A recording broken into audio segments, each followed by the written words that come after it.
All right. Good morning, and thank you everyone for joining us for this fireside chat with Luke Sarsfield, Chairman and Chief Executive Officer of private market solutions provider P10 Inc. He'll be in conversation with Benjamin Rubin, Director of Equity Research at Evercore ISI.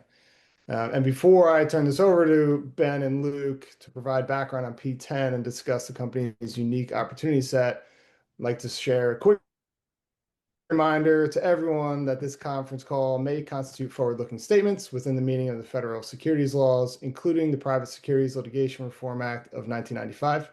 Forward-looking statements reflect management's current plans, estimates, and expectations and are inherently uncertain.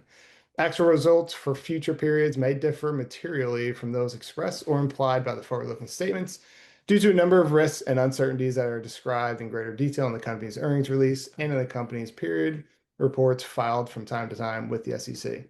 The forward-looking statements included are made only as of date hereof.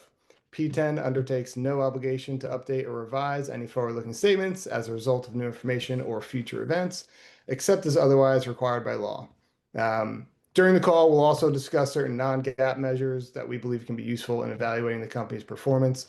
A reconciliation of these measures to the most directly comparable GAAP measure is available in the company's earnings release and its filings with the SEC. So now that that fun is over, Ben, I'll hand it over to you and I will step out of the way. That's great. Thank you. My name is Ben Rubin, and I'm an equity analyst with Evercore ISI, and I cover the U.S. brokers, asset managers, and large cap banks.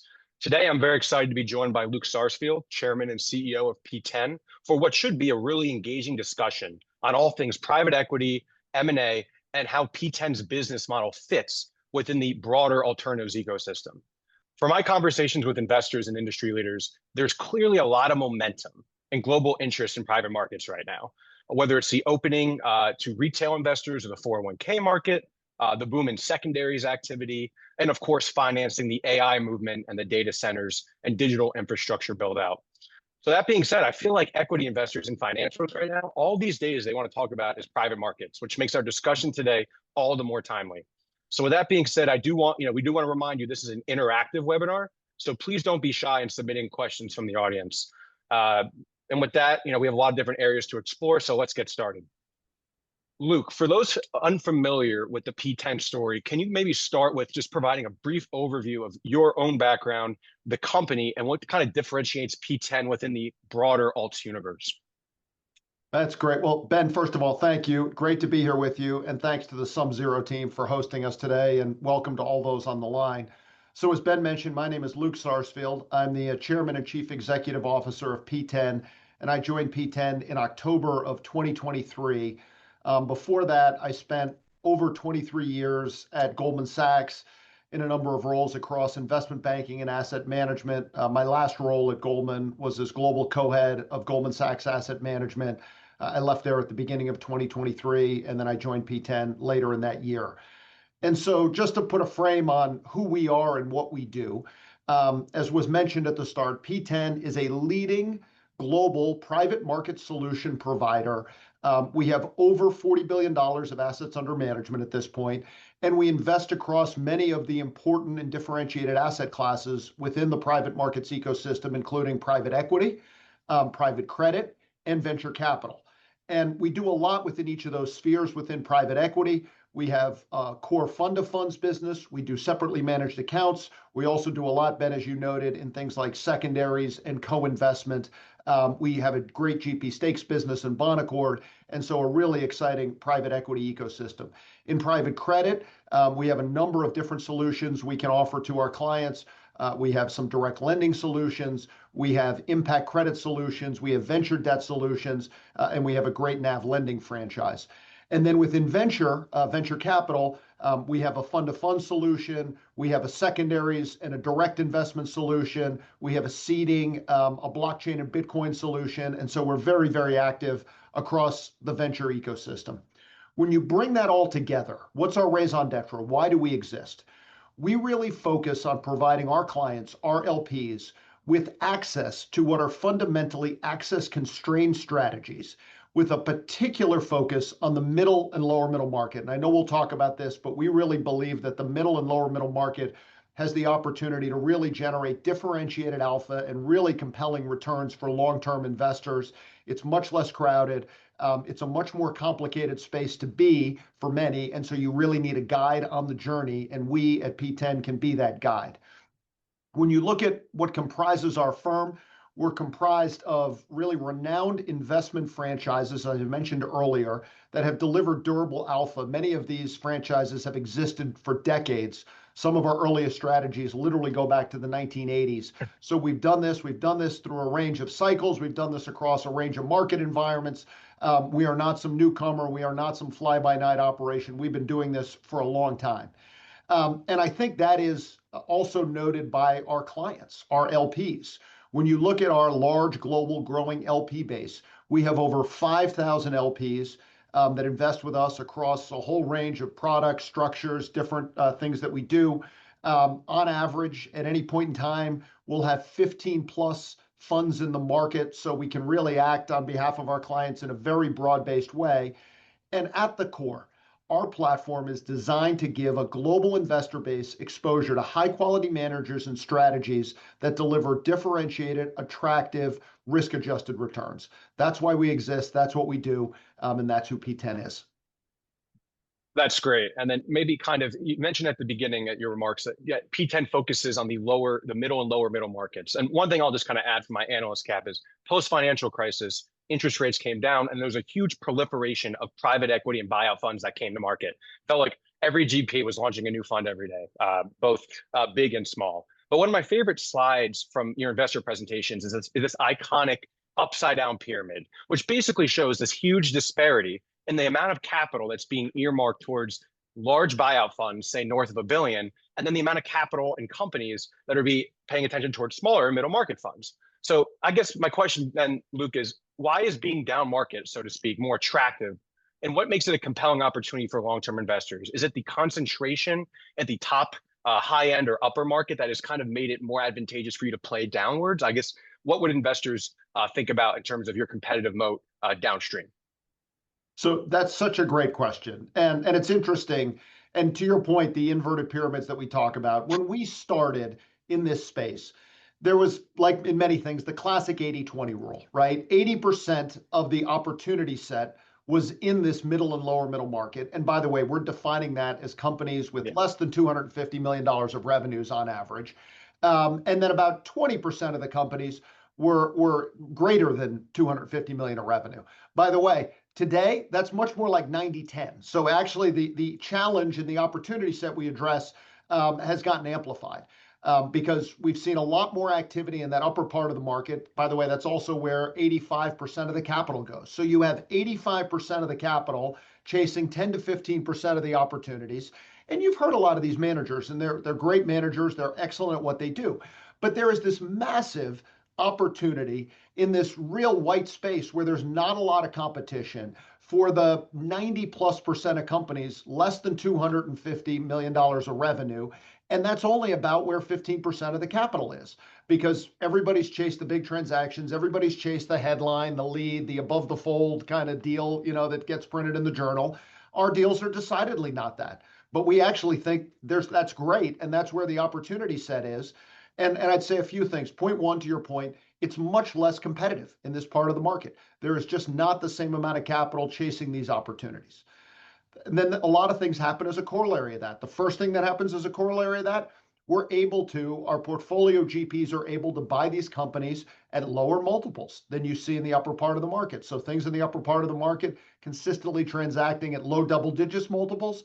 Deals in our part of the market are transacting at high single digit multiples. Also, you made the point on leverage and where go interest rates and leverage. At that upper part of the market, people are using 6-7 times EBITDA leverage ratios. In our part of the market, 3 times. So we're buying the things more cheaply. We're using less leverage. There's less financial engineering. Oftentimes, we're buying them, by the way, from the original founder. So it's not like these companies have passed through the hands of private equity multiple times. We're generally the first outside owner. And so there's a lot of opportunity to do things to create systems and processes in these companies. We're also often buying them not in large syndicated competitive processes led by, big investment banks who are sophisticated at extracting value. But oftentimes it's either a direct conversation or maybe just intermediated by a business broker or what have you. So there's a lot of benefit in this part of the market. And so because we can buy these companies better, because their capital structure is not as tightly wound, we just have the opportunity to create more alpha. And when you look at returns in the lower and middle markets over a period of time, you see that in the return profile. Generally, the returns have been higher to the tune of several hundred basis points of alpha relative to the upper part of the market. And your opportunity to really be an outperformer, to generate a substantial return in your fund is much higher in the middle market than it is in the upper part of the market. But I would say there's one important thing to note. It's much more opaque. It's very hard to navigate these parts of the market because unlike in the upper market, these are not public companies. These are not companies where there's a lot of data available. And so you really need to be a player in the space and you really need to know what you're doing. And one thing we have, because we've been at this so long and we've collected data over a period of 20 plus years, we have a built-in data advantage that we can use in our investing processes that really allows us to be the best in breed partner for our LPs, for our investors, to find the absolute best opportunities in these very opaque market segments. And so we can even deliver alpha on top of the natural alpha that exists in the lower middle market. Very interesting. Yeah. So the big private equity players that I cover, one of the big questions is like, I'm not going to be able to rely on multiple expansion on this next vintage for getting to my IRRs or getting to my MOIC targets. I'm going to need to rely on operational improvements, which, as we both know, could take a very long time. One thing you were just talking about, me to kind of as a follow-up, if the returns are more attractive down market, doesn't that also, from an investment standpoint, maybe talk about the level of risk in the portfolio? Are these companies more riskier, or is it because you have the data behind these GPs and you have such good relationships with them over the years that maybe that risk has been kind of mitigated as a result of your knowledge of the manager themselves? Yeah, and remember where I started, right? That 90% of the companies that exist, certainly in the United States and probably in the world, are in this part of the market, right? I mean, this is the durable, vibrant center of the global economy, right? This is new capital formation, new business formation, small, medium-sized enterprises. This is where capital activity is happening. And because we're able to buy these businesses, as we said, with a margin of safety at a lower level, from a multiple perspective, with less leverage in the acquisition deal, there's just a lot less risk being put systemically into the transaction and on the company. And then, to your point, we have this data advantage, which is magnified. We know who the best managers are in this space. We're able to track them. We're able to monitor them. We've looked at their returns. We've analyzed their profile. We know when people leave or when firms are in evolution. We don't invest with them anymore if we think there's some problem or some systemic challenge. So we really have access, because of who we are, because of our position, because of our data advantage, to the best in breed managers, the best in breed partners in this place who are doing kind of the really, really good low risk deals. And we think that this is why we've done so well. The other thing I would just note, right, and we sometimes get this question is, well, gosh, you talk about the middle and lower middle market. Isn't that just a smaller opportunity set? And is there some constraint in that opportunity set?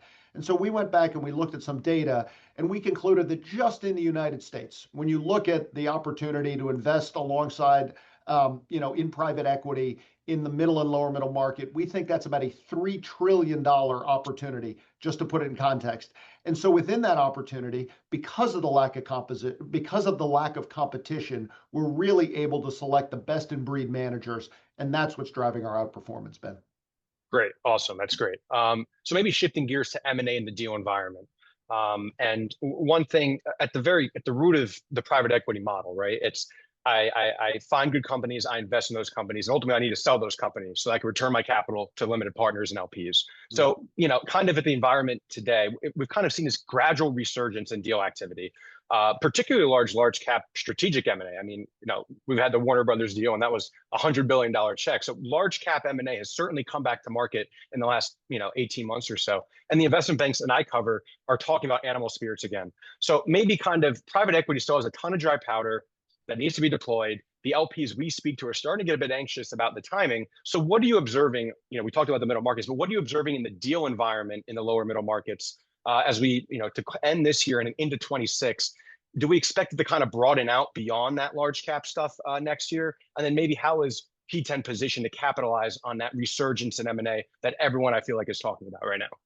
Yeah, great question. So I'd make a few observations. First of all, in the lower middle market, look, when deal activity contracted over the last couple of years, it contracted everywhere and it affected all parts of the market. But what's really interesting is it actually contracted less in the lower middle market and the middle market than it did in the upper part of the market. Now, to your point, you don't read about most of the deals that we're doing, you're not reading about in the Wall Street Journal. They're not, kind of prominently featured in many of the large business publications. They're probably not talked about on, CNBC and other outlets. But the difference here is that I think we have more opportunities to create value with our companies, number one. And then the second thing is, I think because of the way our sponsors are buying these companies, we're less beholden on what I would call an optimized kind of deal environment, an optimized financing environment to be able to get these things done and to be able to exit. And so a couple things that are worth noting. First of all, right in that upper part of the market, exits are often highly reliant on the IPO market. And over the last couple of years, we've just seen less in the way of IPOs. That dam may be breaking now, as you note, but at least for the last few years, there was less in the way of IPOs.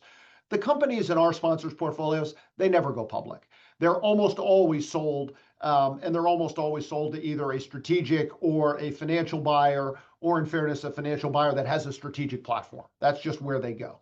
The other thing I would note, to your point, because there was so much capital in the upper part of the market that needed to get deployed, people spent a lot of time building out broader franchises, building out platforms. And guess what? When they want to execute on their M&A, they come and buy our portfolio companies, because if they're trying to build out, the national leader in whatever space, and we happen to have, the regional leader in the Southeast, guess what? They come to us and they want to take that company and put it on the broader platform. And so I think that that's been a real opportunity for us.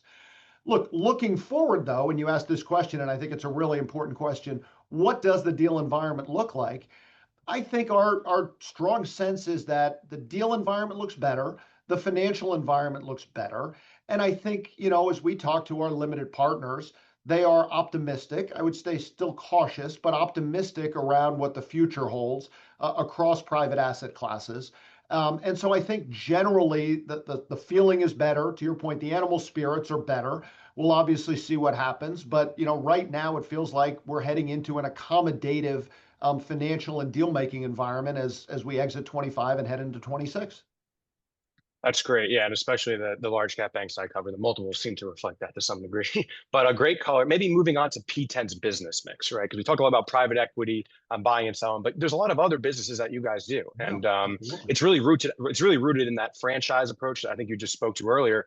But in my world, all the large cap alts I cover, whether it's Blackstone, KKR, or Apollo, they've all made asset class and product diversification like part of their key priorities over the last 5 to 10 years. And it's really worked for the stocks given how they've ripped and kind of re-rated higher essentially. So maybe if you can speak to P10's own diversification efforts across your platform, across the different asset classes you spoke to at the beginning, and what are you doing to help investors navigate the different needs that LPs are constantly needing to assess with respect to their allocations and their portfolios?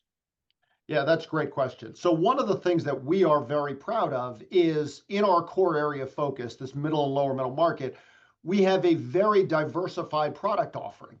And so we can meet our clients where they are, and we can offer them structured solutions across that ecosystem. And so if you think about, if somebody says, look, I want to play in the broad kind of private equity space, but I'm not able to kind of select individual funds in this lower middle market, but I want somebody who can act for me across the lower middle market, both in the United States and in Europe. We can now do that across our RCP and Qualitas franchises. One really big thing that many private asset firms are thinking of is how they grow and finance themselves, right? You talked about this dynamic. And so we have a GP stake solution in Bonaccord. We have a NAV lending solution within our Hark business. We have obviously, we can be a big LP for them through places like RCP and Qualitas. And so we have the ability, if somebody wants to grow their franchise, maybe they're raising new capital, maybe they want to sell a stake to be able to grow and enter a new strategy or a new business line. Maybe they're, towards the end of life of fund, but there's a very attractive opportunity they see to do some bolt-on M&A acquisition. We can help them with that. Another place I think that's massively interesting that a lot of people are focused on is the secondary space, right? A lot of investors, a lot of LPs are really, really interested in the secondary space. We've got a private equity secondary solution. We've got a venture capital secondary solution within our TrueBridge offering. And so I think that is a really, really compelling space that investors are very, very focused on and want to see. We also have great strategies in places like impact credit. And we just launched an evergreen fund focusing on our sort of impact credit and project finance business. And that's been, I would say, something that's been very, very well received by LPs.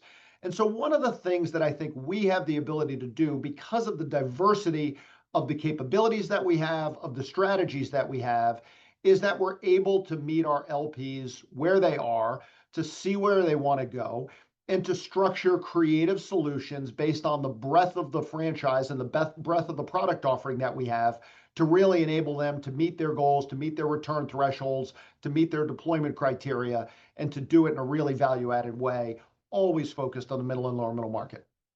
Makes total sense. I mean, everything we're hearing as well is that, the LPs are consolidating the relationships with the GPs that can offer them a full Absolutely. spectrum of solutions and asset classes. Especially one thing that is very interesting too is, the acquisitive M&A to kind of bolster your product shelf has been a central pillar to kind of the P10 growth strategy since its inception, right?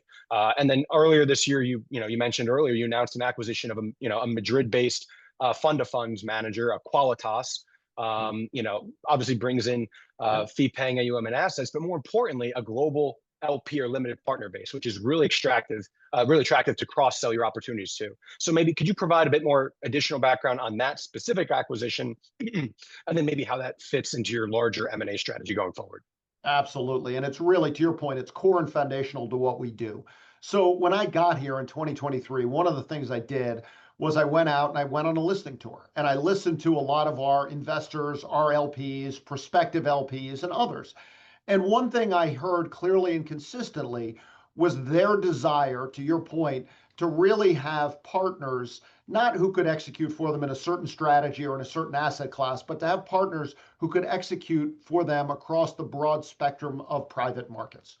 And so then I came back and worked with our great team and we looked at our portfolio and we said, we have some incredibly compelling, incredibly long-lived, incredibly alpha-generating strategies, but certainly we have some opportunities that we could add something to the portfolio that would really, really add heft, that would add capability, and that would allow us to be a better partner to our LPs, right? We always start with the LP. What do they want? What do they need? And how can we help provide that solution? And so one of the things we heard loud and clear from our LPs, when you looked at our business mix, it was heavily, heavily weighted to the US. The vast majority of our investing activity happened in the US.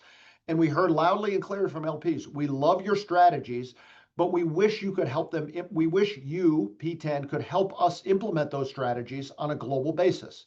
And so what we did was we started looking for best in breed strategies that were really analogs of the great things we were doing here in the US, because all those themes I just talked about, they exist in the US, they exist in Europe, they exist in Asia, they exist everywhere in the world. And so we found, and we had gotten to know, a great strategy called Qualitas in Europe. They started as a private equity fund of funds. And then they had branched out and, now they had a co-investment strategy. They'd also added a NAV lending strategy, which, by the way, was working in concert with our folks from our Hark NAV lending strategy. And they'd also work closely at different times with our US team at RCP. And so we'd known them for a long time, obviously in a different incarnation, but known them a long time. And as we got to know each other, culturally and strategically, it just made sense for us to come together. And so we've come together. We're already launching. We envisioned a lot as we thought about the deal, and then we're already launching more new products than we'd even envisioned initially because the response from their LPs has been so strong and so positive to the deal. And so you might then ask, well, okay, that's great. is there more you can do internationally? And the answer is absolutely yes. We think there are international analogs for many of our US strategies. Some of the other places we also think about, I mentioned we have a great durable private credit offering, but there are other opportunities within the private credit ecosystem that we don't have offerings for right now. And so we think about the private credit opportunity set as a big opportunity set that, if we found the right platform, we could certainly access via M&A. And then the last thing I would say is, we identified, again, because of inbound from many of our LPs, the real asset space as a way people would like to get access to middle market real estate, middle market infrastructure. And so we think about that real asset space as another big opportunity for us. We'll always stay focused on our knitting, the middle and lower middle market. We'll always stay focused on places where we believe there's a real synergistic value add. The cultural mesh is very important to us. And obviously, it's got to make sense from a value perspective, from our shareholders' perspective. But if we can find the right opportunities that bring all those things together, we are active and we are engaged, and we're seeing a lot of things out there, and we're excited about the opportunity set in front of us from an M&A perspective. Great. I guess I'll have to stay tuned to see what's on the horizon. But yeah, credit and infrastructure, I feel like those are great TAMs to go after as next steps. Maybe zooming back out into looking at the stock, right? And let's address kind of the elephant in the room here, Luke. Despite all the growth opportunities and excitement in the alt space right now, P10 and the stock continues to trade at a pretty stark discount to the larger private equity peers in terms of valuation. I estimate a roughly 50% cheaper multiple by my math. So, I mean, why do you believe right now is an attractive entry point for long-term investors in the stock, given such the valuation gap? Well, look, that is such an important question. It's something we think about every day. And we're focused on, let me be clear, we note it, we can be frustrated by it at times, but we're really focused on what we control, and we're focused on our strategy and then the execution of that strategy. And that's what we hold ourselves accountable to every day. We measure it religiously. We focus on it all the time. It's incredibly important to us. And we do believe that if we execute against our business plan over time, hopefully that multiple discount that you noted will erode. But look, we are true believers in the intrinsic value of our platform. I talked about at length the value of what we see as the opportunity set. And we really are one of the market leaders in this space, this middle and lower middle market space. We're meaningful shareholders ourselves. If you look at what insiders own collectively at P10, they own, roughly about 30% of the company. So we're big believers. We are vested, as I said. We're also very focused on putting our money where our mouth is. And so, over the course of 2024 and 2025, we've bought back almost $100 million of stock. We're real believers in the value of the platform and where we see it, and we want to invest for that. And then when you look at the attributes of the platform, I think this is really important. We have stable, recurring, fee-based revenue. That's really important. One of the premises of our model is that we don't include carrier incentive payments in the model. So we are a true fee-related revenue, fee-related earnings model. And so at the core, for somebody who wants to be a long-term shareholder, who wants exposure to the alternative space, we see this as an opportunity to own an exceedingly high-quality alternatives business at a valuation that we think does not really capture the inherent fundamentals of the business and the inherent robustness of the opportunity set ahead. And it's a real way to kind of express a view on a liquid view on private markets, which we think is really attractive. And so, we are very shareholder oriented. We are extremely shareholder friendly. And we're very eager to engage with people who want to explore the prospect of being shareholders of P10. Great stuff. I do want to remind the audience as well, if you have any questions, feel free to submit and we'll try to address them. Maybe, as we close the book on 2025, and that's all great stuff in terms of the stock, but as we look ahead to 26, what are the key priorities or growth initiatives that you're most excited about? I think you touched on a number of these different aspects, but maybe to summarize for the audience what those are as far as the story is concerned over the next 12 months. Yeah, so it's a great question. And I think there are multiple pillars to this. One is, as we said, we think there's a really significant organic growth opportunity ahead of us. And many of our large flagship funds are in the market right now. Some of them have already raised very successfully, above their target at their hard cap. but many more in the market. So within our venture capital offering, TrueBridge, we've got a number of our flagship fund opportunities in the market. Within our GP stakes business, we're back out with our flagship fund.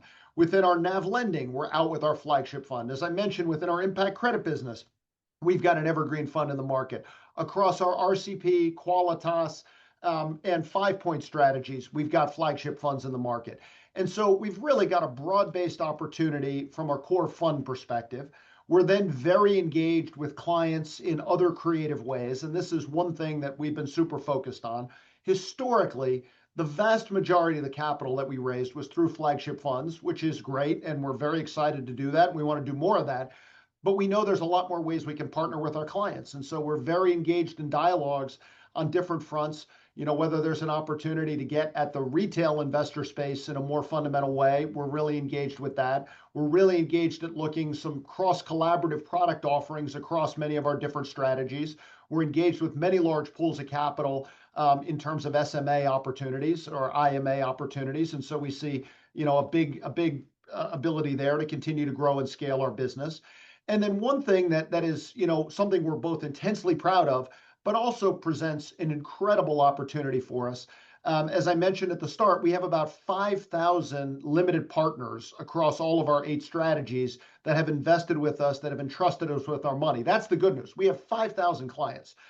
The opportunity for us is that, as we talked about at our investor day last year, less than 5% of those clients are actually clients across multiple strategies.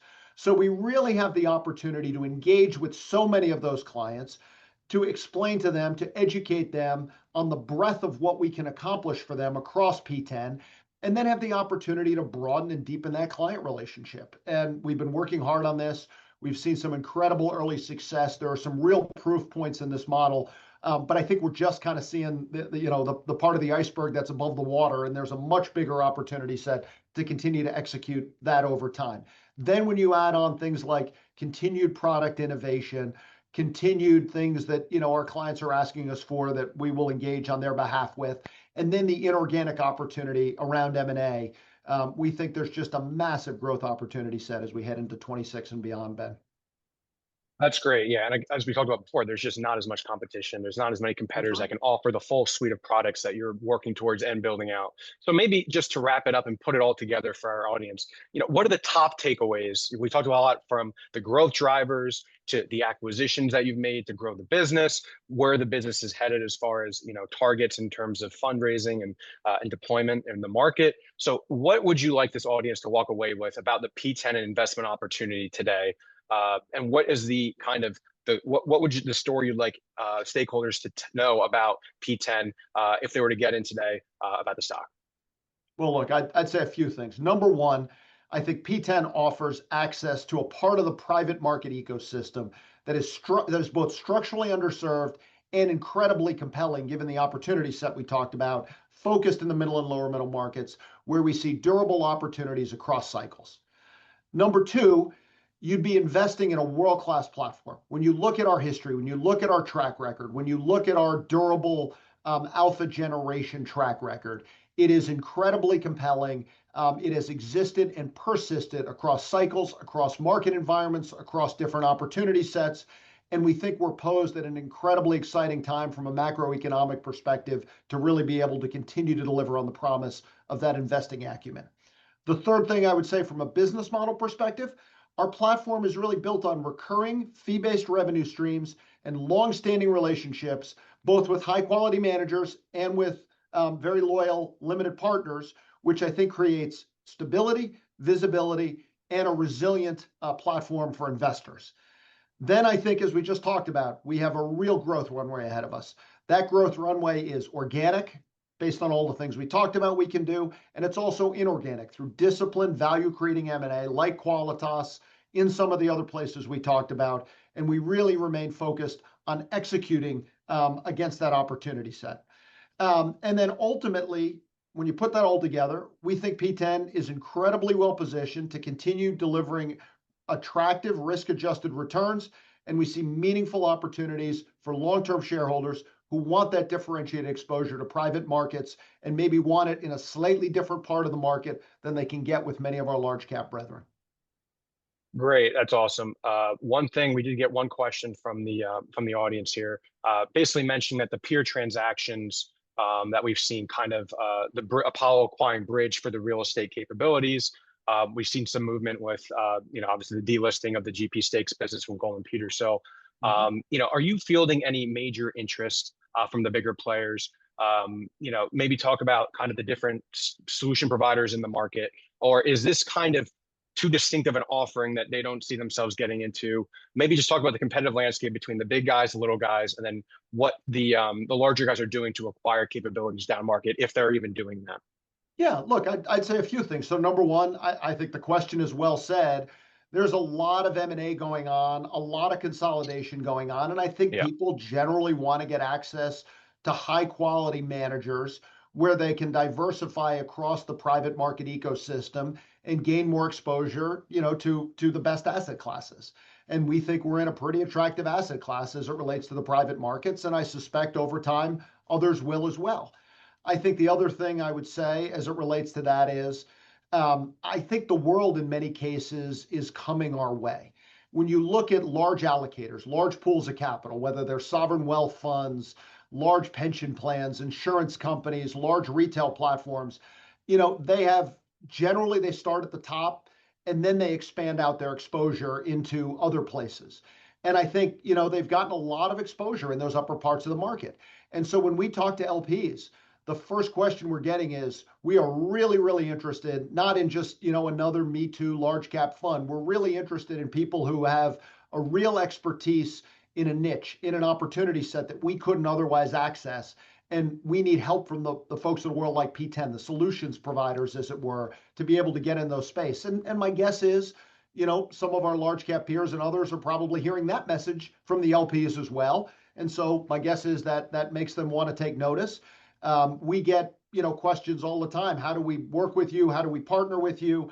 How do we better kind of engage with you? We think you can help us with deployment and otherwise. And so I think we're building an incredibly attractive piece of what I would call premium beachfront property here.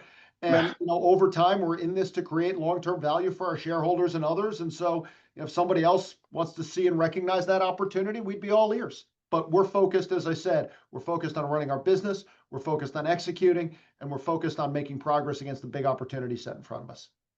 Got it. One more question that just came in, and again, this is interesting because I used to cover Grosvenor as well. Are hedge funds part of the future product suite at P10?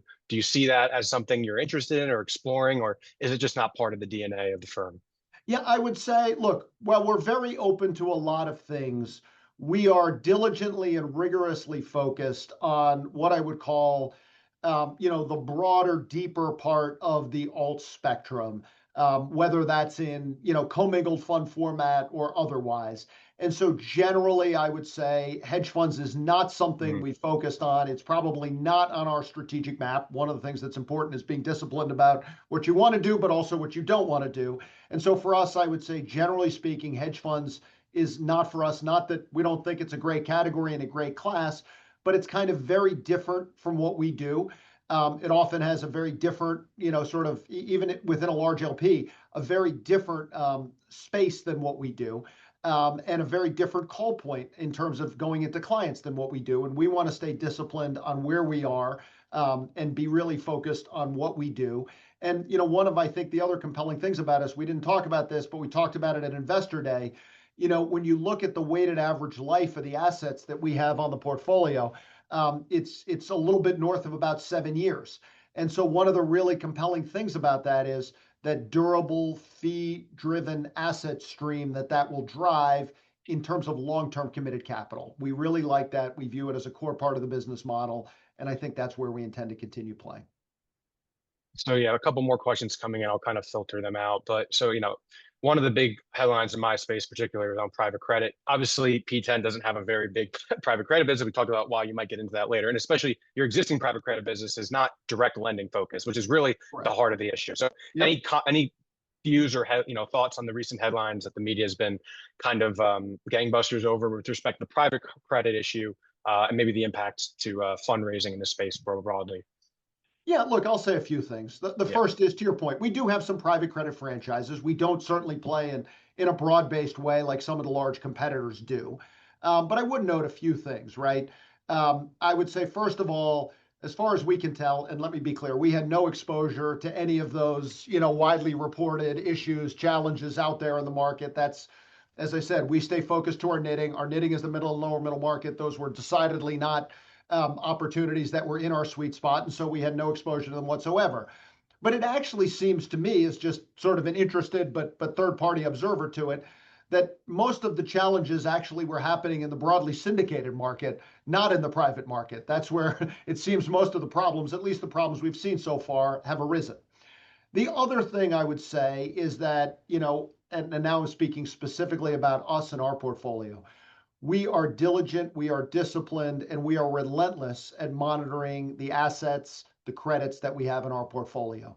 And when the noise happened, when the speculation happened, we went back out of an abundance of caution, because we are, this kind of firm. We did, a fundamental re-underwrite of virtually everything in the portfolio, and it really reaffirmed everything we thought, that these were incredibly high quality credits, that we had made really good loans in all the different parts of the market we play in. And I would say it's actually been affirmed by the following, which is a source of both pride and frustration. We're actually seeing repayments happening at a much higher clip than we would like, right? And there's good news in there. That means these were high quality credits that can pay back their capital. But there's also bad news in there. We really like those credits. We did a lot of work to underwrite that capital and deploy that capital. And so then when we get paid back, we have to find other equally compelling and interesting opportunities to go out and redeploy that capital. But I would say at the core, we feel really, really good about the quality, the stability, the safety of our private credit offering. And as I said, it's actually a place that we think we'd like to do more, and like to do more via M&A. But obviously, it would have to be at our quality standard. Yeah, so maybe just one more for the webinar, Luke. But it's a fair point. But basically, what we've seen is you've been investing in the business, right? And obviously, as a result, the expense growth has been more elevated in recent years to as you obviously onboard new deals like Qualitas and also add more capabilities. So maybe can you talk about the relationship between the fundraising and FRR revenue growth with respect to how much more investment is needed in the business? I guess we obviously you have your FRE guide out there, but how do we think about the relationship between FRE and incremental fundraising dollars coming in? So it's a great and important question. It's something, we talked about on earnings calls. It's something we talked about at Investor Day. So let me just frame it for you. When I got here, right, the business was running at about a 50% FRE margin, all things equal, when you actually looked at it. And I was very public that for a period of time, that FRE margin was going to move down from the 50s into the mid 40s, right? And our guidance has been, mid 40s from an FRE perspective, which, by the way, I might just take a step back. If you look at where all our peers are, even those who are larger than us, we generally have the highest FRE margin in the group. So even with a discounted FRE margin from 50 to 45, we're still at a premium to the group. But then when you look at, that mid 40s target that I talked about, it was because we wanted to do some things very specific and very conscious in terms of investing in our business. And largely it was because we really wanted to invest in our distribution capabilities, in our ability to really accelerate capital formation, to engage with larger pools of capital, to use data-informed insight to generate better solutions for our clients, to be able to innovate from a product perspective, and to be able to do more and be a solution provider to our clients. And so, a lot of that investment was in people and technology around enabling that capital formation, that client formation, that building of the solutions ecosystem that I talked about. And as I said, over a period of time, there's also some mix shift in our business that I talked about. Some of our faster growing strategies were direct strategies, and some of those have, a little bit lower margins than some of our core, other fund-to-fund strategies and the otherwise. But I think when you take it all into account, we are continuing to make some fundamental investments in the platform. We're still able to do that in a very high margin, very high ROI way. And so we talked about that the margin would go down into the mid 40s. The FRE margin would go down to the mid 40s for a period of time.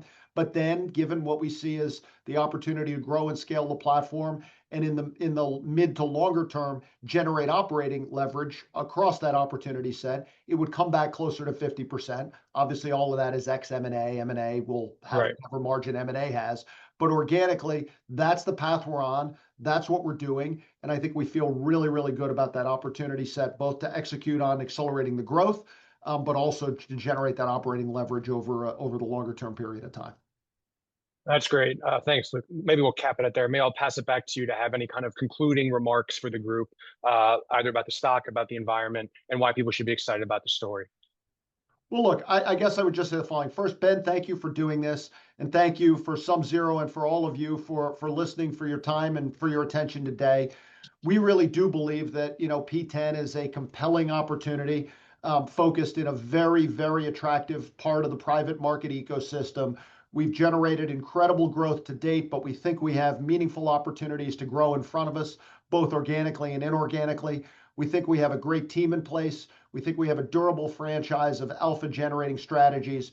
We are really, really excited about the opportunity set ahead of us, and we'd welcome everybody as partners on that journey. So thank you. Amazing. And with that, I'll pass it back to the SumZero team to conclude the call and provide any follow-up details. Thank you, everyone, for joining. Yeah. Thank you. Ben and Luke, thank you guys so much. And for everyone that joined, appreciate you doing so. For more information on P10, please visit the company's investor relations website, ir.p10alts.com. If you have any questions or would like to get in touch with their investor relations team, their contact is info@p10alts.com. And that wraps it up for today. We'll send some follow-ups around as well. So thank you all. Thank you, Ben. Thank you, Luke. Thanks, everybody. Have a great day. You too.